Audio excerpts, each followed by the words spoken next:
kemudian kita periksa yang Pak colok dubur tadi, ya, kemudian juga mungkin dengan ultrasound dan juga dengan PSA. Dari data-data itu kita kumpulkan semua, baru itu di situ kita bisa mendiagnosa apakah ada pembesaran prostat atau tidak.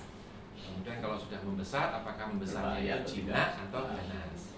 Nah, terus kalau umpama pasien ini mau usia berapa kira-kira? Oh, saya mau cek ini prostat saya. Ya tadi saya sebutkan kalau memang dari garis keluarga itu ada itu diagnosa bisa usia deteksi dengan deteksi dini pada usia di atas 40 tahun sudah harus mulai. Kalau tidak bisa. Kalau tidak ya mungkin 50 tahun sudah bisa. 50 baru boleh. Kalau kita sekedar mau cek apakah ya ini. Kalau pembesaran pasti itu ya. Pasti itu, pasti. Tapi tidak semua pembesarnya itu mengalami keluhan. Ya. Seperti ini, Bapak. Ini ada manekin, ya. Ini kan misalnya yang normal nih. Ini. Jadi logikanya kalau dia mulai membesar, tentunya ini yang akan saya pakai. Nah, ini dia akan menekan. Ya, itu mekanisme yang terjadi. Itu yang sering terjadi orang tua yang ada orang sampai di sini bengkak itu lain. Oh lain Pak, lain. Itu hernia. Ya, hernia. Tapi hernia itu merupakan salah satu komplikasi dari pembesaran prostat. Jadi hernianya sekunder. Ya, hernianya sekunder. Kalau hernia primer pada anak-anak itu biasanya ada kelainan di anatominya ya. Tapi kalau pada orang-orang dewasa ini terjadi oleh karena ada tekanan di dalam perut yang meningkat. Nah, tekanan itu terjadi oleh karena dia harus mengejan terus. Lama-kelamaan dindingnya jadi lemah, akhirnya keluar yang namanya hernia. Jadi hernia itu pada orang tua itu salah satu komplikasi dari pembesaran prostat.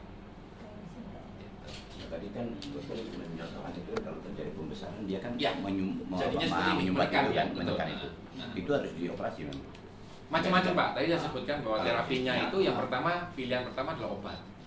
Kita gunakan obat-obatan dulu, ya. Kalau obat-obatan itu selama 3 bulan dia tidak ada perkembangan, baru kita tawarkan solusi kedua yaitu dengan pengerokan. Bukan operasi Pak. Kita sudah meninggalkan yang namanya operasi. Jadi kita di sini menggunakan yang namanya transurethra resection. Jadi dikerok. Ya, alatnya ada. Ujung itu Pak ya. Geli. Alatnya ada di ruang tindakan di atas lantai 3. Itu yang. Jadi kita di sini sudah menghindari yang namanya operasi Pak. Jadi yang pembedahan itu sudah kita hindari untuk yang kasus-kasus prostat. Dan dia dengan pengerokan tadi dok ya. Tapi proses pengerokannya sakit juga Bos. Oh enggak, dibius Pak. Dibius Pak. Dok, ada cara pencegahannya nggak? Prostat itu penyakit karena faktor usia, ya, dipengaruhi oleh hormon. Ya, dengan bertambahnya usia, hormon kita juga mulai terganggu. Nah, gangguan atau perubahan yang hormonal itu yang membuat prostat menjadi besar. Nah, bertambahnya usia itu kan tidak bisa dihindari, tidak bisa dicegah. Artinya prostat ini juga penyakit yang tidak bisa dicegah. Sama seperti uban kita, ya semua baik laki atau perempuan pasti akan mengalami yang namanya uban. Nah itu nggak bisa dicegah. Tapi kalau misalkan sudah putih semua, kan kita bisa semir. Sama seperti prostat. Kalau sudah mengalami pembesaran prostat dan sudah menimbulkan gejalanya yang kita atasi, bukan prostatnya. Gitu. Jadi gejalanya yang timbul itu yang kita atasi. Jadi kalau tadi begitu apa itu tidak secara dini bisa lari ke kanker tadi Pak? Bukan Pak, maksudnya gini, kanker atau jinak itu kan bisa terjadi pada siapapun. Jadi yang kita maksudkan dengan tidak pencegah itu kalau misalkan pencegahan itu bisa kita lakukan lebih dini, tindakan operasi pada kanker prostat itu bisa kita lakukan, hasilnya lebih baik. Jadi sama seperti penyakit-penyakit yang lain yang berada di Indonesia, biasanya kalau yang namanya kanker itu jatuhnya dalam keadaan yang sudah sangat parah. Nah itu sebenarnya untuk prostat, untuk kanker prostat itu bisa kita lakukan deteksi dini. Nah kalau sudah kita lakukan deteksi dini dan kita temukan pada usia dini, itu kita bisa lakukan tindakan yang sifatnya kuratif. Jadi kita bisa angkat semua prostatnya. Berarti termasuk dokter tadi katakan bahwa bisa aja dia termasuk kaitannya dengan ereksi tadi bisa aja ya. Tadi dokter kan sudah mengatakan gitu. Prostat gitu. Berpengaruh terhadap Berpengaruh terhadap ereksi tadi ada. Tadi dokter tadi Bagaimana, Mas? ada Bukan, itu masalah pada pria. pada pria. Oh, Ya. yang kaitannya urologi itu. Pada sama ya, kaitannya dengan urologi. Masalah pada pria itu yang terjadi seperti itu. aman nggak Pak? Kalau sering pakai celana jeans ketat buat laki-laki berbahaya nggak dong? Nah, kalau hubungannya dengan prostat tidak. Oh. Ya. Tapi kalau berhubungan dengan kenyamanan, iya. Karena nggak nyaman kan. Ya nggak tahu dong. Namanya itu. Tapi nggak ada dengan prostat ya. Coba buka dulu. Jadi prostat tadi itu beberapa penyebab dari prostat seperti tadi itu. Jadi nggak ada hubungannya dengan kalau saya pakai celana ketat dan sebagainya. Enggak. Itu hanya lifestyle ya. Yang jelas kalau bagi laki-laki nggak bisa dihindari dari usia udah pasti ya. Dan pembesaran pasti ya. Pasti. Bisa cuma jina atau Ya. tidak gitu ya. Semua laki-laki pasti akan mengalami pembesaran. Tapi membesarnya itu jina Ya, atau ganas kita nggak tahu. Kemudian kalau sudah membesar itu mengalami keluhan atau enggak itu juga tergantung dari respon individu. Karena bisa aja nggak terlalu mengalami keluhan, ngomong lancar sekali. Sebenarnya keluhannya pasti, Pak. Hmm. Cuman responnya tadi yang beda-beda. Ada kan orang yang dicubit, ada yang bilang Langsung sakit, kayak, ada yang iya. aduh, ada yang aduh, gitu, ada yang langsung mukul gitu kan. Iya. Nah, itu sama seperti kalau prostat kita membesar. Ada yang mengalami gangguan, misalkan kencingnya sering, tapi dia nggak merasa bahwa itu suatu gangguan. Ya, padahal itu kalau dihitung dari nilai prostat tadi ini suatu gejala. Cuman dia merasa karena ini bukan suatu gangguan, dia tidak mengeluhkan gejala itu. Tapi kalau ditanya bagaimana dengan prostatnya, pasti membesar, tapi dia masih bisa menerima keluhan-keluhan seperti itu. Kalau sering kencing karena ketawa. Nah, itu ada lagi. Ya, Nunung itu. pertanyaan yang bagus sekali ya. Itu salah satu keluhan yang namanya inkontinensia.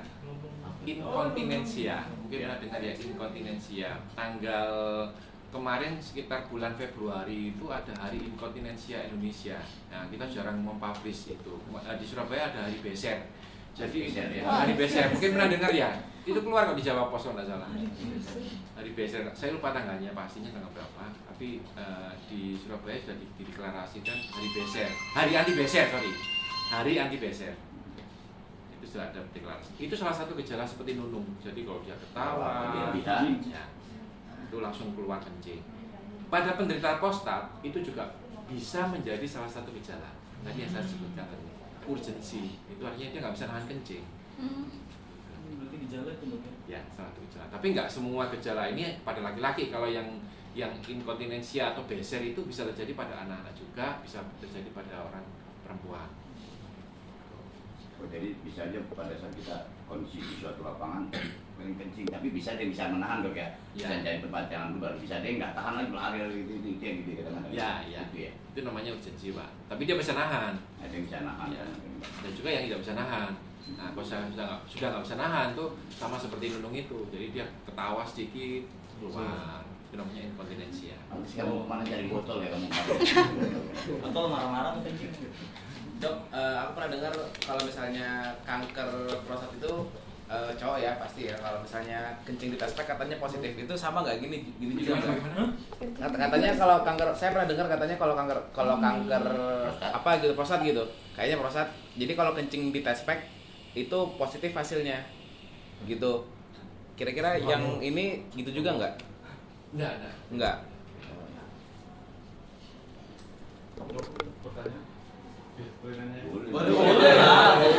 Kita kasih tiga pertanyaan. Saya juga baca di internet. Ada hubungannya nggak dengan hubungan badan keseringan suami istri dengan prostat gitu? Ini masih banyak menjadi kontroversi. Ya. Ada yang menganggap bahwa sering berhubungan badan pada usia-usia produktif, pada usia-usia pernikahan itu kalau misalkan ini di jurnal ya, ini saya kutip dari jurnal, kalau pada usia-usia nikah itu dia sering melakukan hubungan seksual minimal 2 kali dalam waktu 1 minggu, kalau dia terkena kanker prostat, itu kanker prostatnya bukan tipe yang paling ganas. Jadi jurnalnya itu, tapi kadang-kadang orang mengutip jurnal itu, Dianggap sudah. ya artinya pokoknya sering berhubungan nanti jadinya tidak kanker prostat. Itu kutipan yang kurang pas kalau menurut saya. Jadi kutipnya harus utuh, karena di jurnal itu disebutkan kalau mereka yang sering melakukan hubungan seksual rutin selama seminggu itu 2 kali, kalau dia kena prostat, kalau dia kena kanker prostat, ya, kalau dia kena kanker prostat, itu kanker prostatnya bukan tipe yang ganas. Tidak parah-parah banget. Itu anunya apa itu? Itu kalau seminggu 2 kali. Kalau tiap hasil penelitiannya seperti itu. Artinya kalau mereka yang kerja di tambang, ya, yang di lokasi, yang berhubungannya dia hanya seminggu sekali, atau bukan seminggu sekali, 1 bulan, 1 bulan sekali. Palingan 2 minggu sekali. Ya, itu kalau kena kanker prostat, kemungkinan dia kanker prostat yang paling ganas gitu loh. Itu hasil jurnalnya. Atau banyak yang karya Jadi lain. mencupliknya harus utuh. Gitu. Kalau seminggu 2 kali mah. Kalau belum Mas berapa kali? Gitu. Tapi ini masih kontroversi ya. Jadi jurnal yang untuk kasus yang kan ada bilang supaya nanti nggak kena prostat Ya. sering berhubungan. Sering, Itu kadang-kadang comotan-comotan atau cuplikan Akhirnya kena yang penyakit kurang karena berhubungan sembarangan kan? kurang berdasar. Betul Pak. Betul Pak. Karena kurang berdasar. Naktir itu. Kurang berdasar. Kena yang lain. nambah fantasinya. Bonus ya. Itu oke, ada lagi.